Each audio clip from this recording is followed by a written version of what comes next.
Hey everybody, Chef Dizzy here.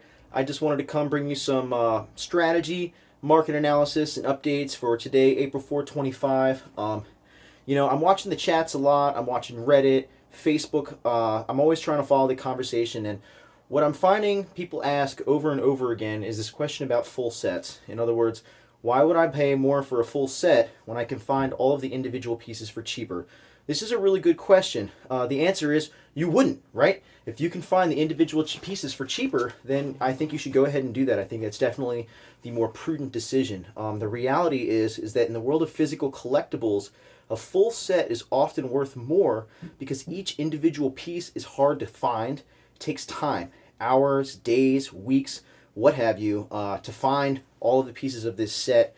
With the beauty of the internet, with eBay or whatever, you can find these pieces a lot easier. But with VeVe and the marketplace, that has been easier than ever, which is one of the actually beautiful things is they bring the entire collectibles toys market right to you through the platform. So finding the individual pieces right now is a lot easier than it will be in the future, I think.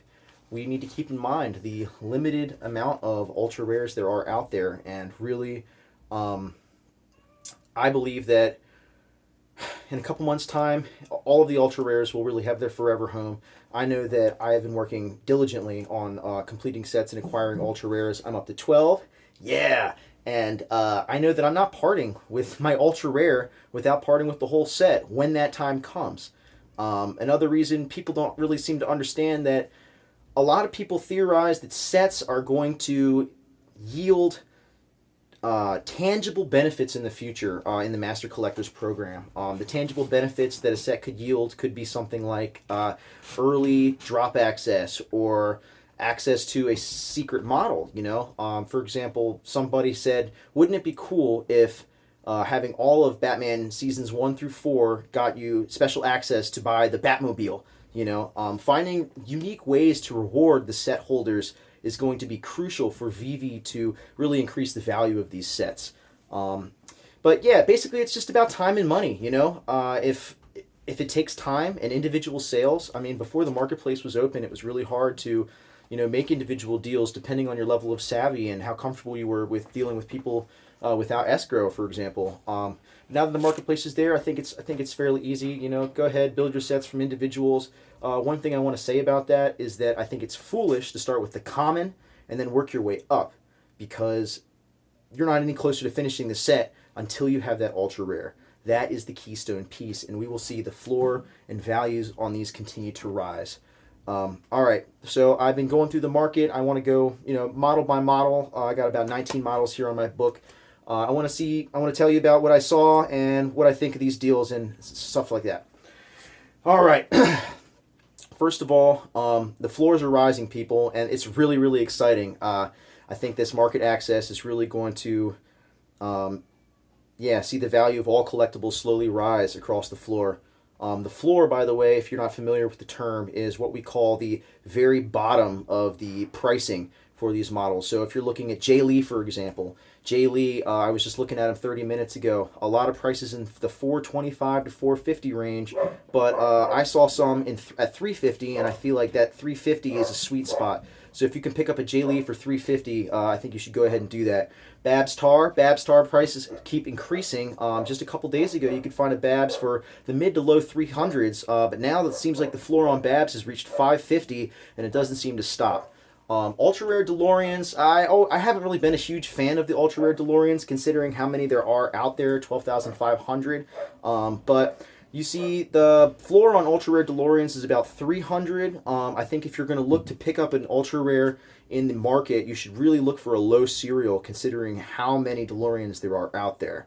Ace is just a rare.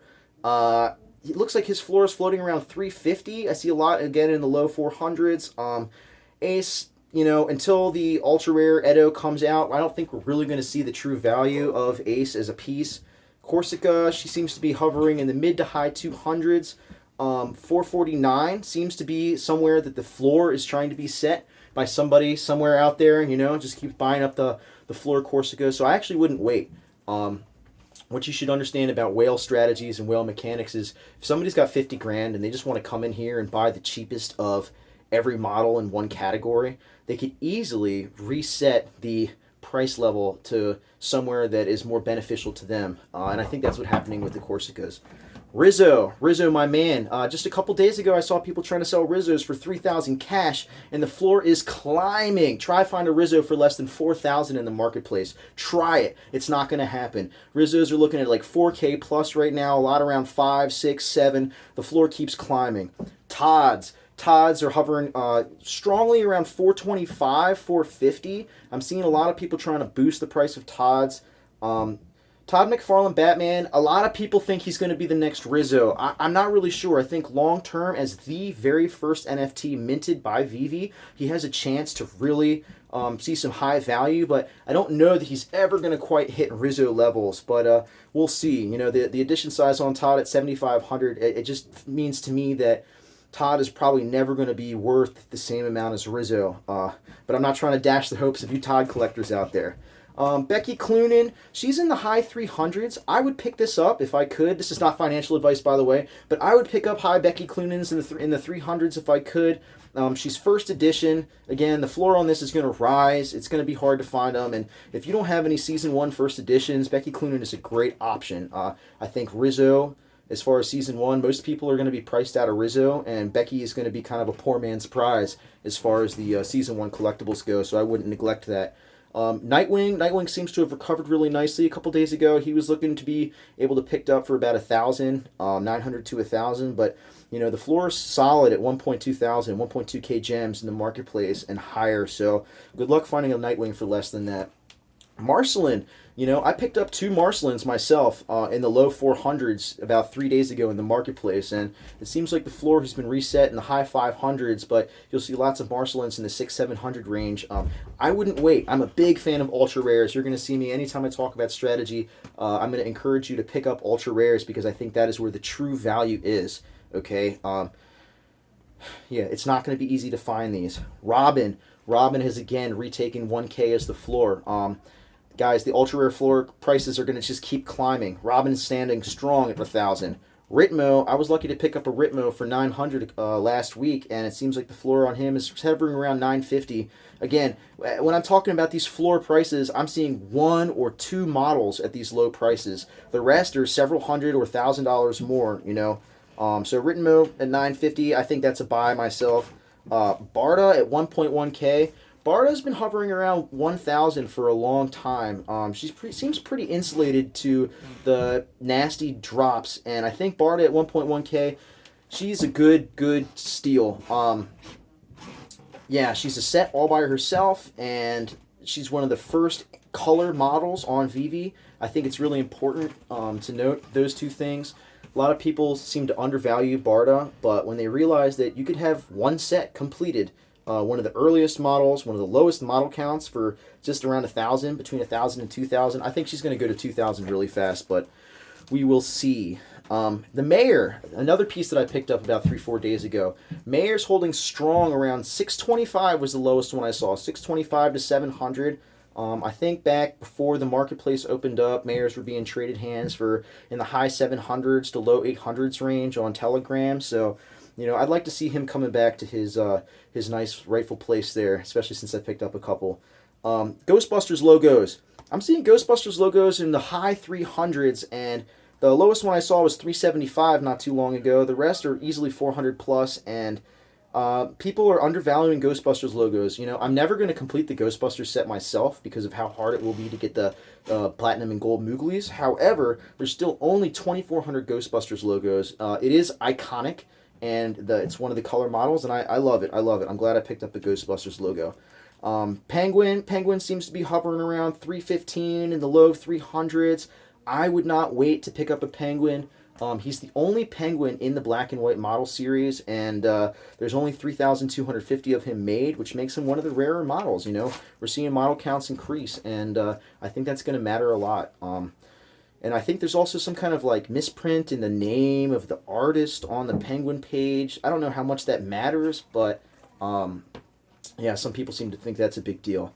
Amanda Batman, she seems to be hovering around 950, 1,000. I paid 1,000 for my Amanda, so I'm glad to see that she hasn't lost any value. That was about 3 weeks ago. But I think we're going to see the floor prices rise on Amanda just like we are on the rest of these models. Rainicorn was in the low 400s just a couple days ago. What happened? Now we're seeing Rainicorn in the 660 to 700s range. I think if you don't have one, Rainicorn, Mayor, these are really good ultra rares to pick up. They're like the cheapest ones to pick up right now to get that set completion, and I don't think they're going to become any easier. Lastly, we have Starfire. Starfire is last because why? Because she doesn't show up where she should. The only way to find Starfire I found was I searched for her in the marketplace. Hashtag Starfire is what it came up as.